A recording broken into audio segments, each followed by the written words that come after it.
Hello बच्चों, अभी हम लोग रेलवे ग्रुप डी के 25 क्वेश्चन जो है स्पेशल देखने वाले साइंस से रिलेटेड। बहुत अच्छा क्वेश्चन है ये।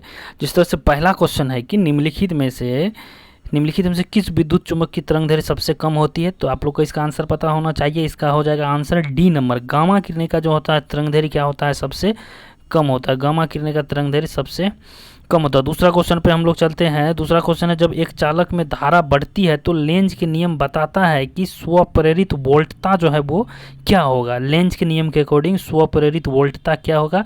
इसका आंसर हो जाएगा सी नंबर, यानी बढ़ने वाला धारा के विपरीत धारा क्या करेगा, ये उत्पन्न करेगा। लेंज के नियम के अकॉर्डिंग क्या होगा, बढ़ने वाला धारा के विपरीत जो है ये धारा उत्पन्न करेगा। क्वेश्चन नंबर तीसरा है कि ब्लू रे है ना, ब्लू रे डिस्क क्या होता है। ब्लू रे डिस्क क्या होता है, तो यह एक डाटा संग्रह प्रणाली होता है। ब्लू रे डिस्क क्या होता है, एक डाटा संग्रह प्रणाली होता है। आपका इसका 3 का आंसर क्या हो जाएगा, 3 का सी नंबर आंसर हो जाएगा। क्वेश्चन नंबर 4 जो है, किस रंग की तरंग दैर्घ्य सबसे कम होती है। तो इसका आंसर आप सभी को पता होगा कि बैंगनी रंग जो होता है उसका तरंग दैर्घ्य क्या होता है, सबसे कम होता है। बैंगनी रंग का तरंग दैर्घ्य सबसे कम होता है, जबकि लाल रंग का तरंग दैर्घ्य क्या होता है, सबसे अधिक होता है। क्वेश्चन नंबर 5 है कि यदि वायु का प्रतिरोध को नग्न मान लिया जाए, वायु का प्रतिरोध को नग्न मतलब शून्य मान लिया जाए, तो मुक्त रूप से गिरते हुए पिंड की स्थिति, यदि वायु का प्रतिरोध नग्न हो तो स्थितिज ऊर्जा और गतिज ऊर्जा का योग क्या होगा। क्लियर पहले ही कर दिया गया है कि वायु का प्रतिरोध क्या लेना, आपको नग्न लेना है। तो स्थितिज ऊर्जा और गतिज ऊर्जा का योग क्या हो जाएगा, ये स्थिर रहेगा, ये क्या रहेगा, ये कांस्टेंट रहेगा। इसका आंसर क्या हो जाएगा, डी नंबर हो जाएगा। क्वेश्चन नंबर 6 पे चलते हैं हम लोग। जो पाइसन होता है, पाइसन निष्पत्ति, वो व्यवहार में उसका व्यवहारिक मान कितना होता है, मतलब जो हम लोग उसका मान को यूज करते हैं वो कहाँ से कहाँ के बीच होता है, किसके किसके बीच होता है, तो वो 0 से +1/2 के बीच होता है। यानी 6 का आंसर क्या हो जाएगा आपका, क्वेश्चन नंबर 6 का सी नंबर आंसर हो जाएगा। क्वेश्चन नंबर 7 बहुत अच्छा क्वेश्चन। यदि साउन के एक बुलबुले को ऋण आवेश द्वारा आवेशित कर दिया जाए तो इसकी त्रिज्या क्या होगी, इसकी त्रिज्या बढ़ जाएगी। यानी इसका आंसर क्या हो जाएगा आपका 7 का बी नंबर आंसर हो जाएगा। क्वेश्चन नंबर 7 का बी नंबर आंसर हो जाएगा। क्वेश्चन नंबर 8 पे चलते हैं। विद्युत चुंबकीय क्षेत्र की क्षैतिज घटक का निरपेक्ष मान ज्ञात किया जाता है।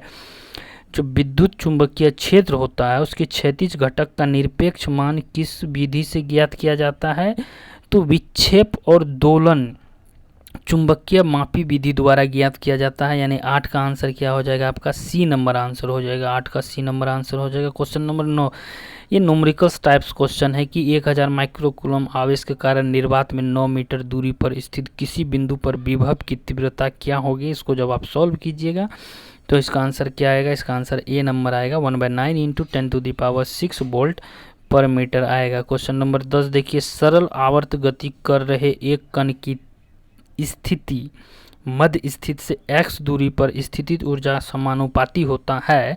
क्वेश्चन नंबर 10 है कि सरल आवर्त गति कर रहे एक कण मध्य स्थित x दूरी से स्थितिज ऊर्जा के समानुपाती होता है, तो ये इसके वर्ग के समानुपाती होता है। यानी इसका आंसर क्या हो जाएगा, सी नंबर आपका आंसर हो जाएगा। अनुप्रस्थ तरंगे की संचारित हो सकती है, अनुप्रस्थ तरंगे संचारित होती है जो धातु में होती है परंतु गैस में नहीं होती। यानी 11 का आंसर क्या हो जाएगा, सी नंबर 11 नंबर का आंसर हो जाएगा। क्वेश्चन नंबर 12 बहुत आसान क्वेश्चन और इम्पोर्टेंट है। इस तरह क्वेश्चन अक्सर देखने को मिलता है कि कार्बन का परमाणु द्रव्यमान यदि 12 है तो 24 ग्राम में अणुओं की संख्या क्या होगी, बिल्कुल 2 हो जाएगा। 12 दूना 24 आपको सीधा सीधा दिख रहा है यहाँ से इसका आंसर।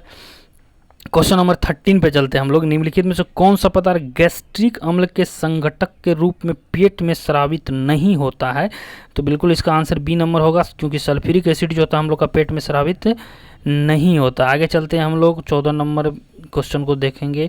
या देखते हुए कि ऑक्सीजन का 1 मोल परमाणु का वजन 16 ग्राम है, तो ओजोन का क्या हो जाएगा, आप लोग को पता होगा ओजोन का जो सूत्र होता है O3 होता है।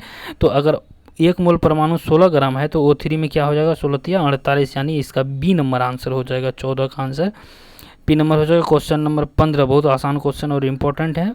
एल्युमिनियम का महत्वपूर्ण अयस्क क्या होता है, एल्युमिनियम का महत्वपूर्ण अयस्क क्या होता है, बॉक्साइड होता है। ठीक है, बॉक्साइड होता है। क्वेश्चन नंबर 16 दिया गया है, एक रिएक्शन दिया गया है, इसमें आपको बताना है कि ऑक्सीकृत होने वाला जो है इसमें से कौन सा पदार्थ है। तो बिल्कुल आपको दिख रहा होगा यहाँ HCl से H अलग हो रहा है, तो इसका आंसर क्या हो जाएगा HCl, यानी हाइड्रोक्लोरिक अम्ल जो है ये ऑक्सीकृत हो रहा है। C नंबर इसका आंसर हो जाएगा। आगे हम लोग बढ़ते हैं क्वेश्चन नंबर 17 पे। AlOH होल 3 का तुल्यांकी भार क्या होगा, इसको आप लोग निकालने के लिए जानते हैं। सभी का एटॉमिक भार लिख के प्लस कर दीजिए।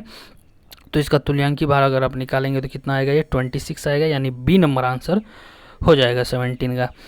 क्वेश्चन नंबर 18 पे चलते हैं। कोबाल्ट धातु किस विटामिन में होता है। कोबाल्ट धातु जो होता है विटामिन B12 में होता है, यानी D नंबर आंसर हो जाएगा 18 का।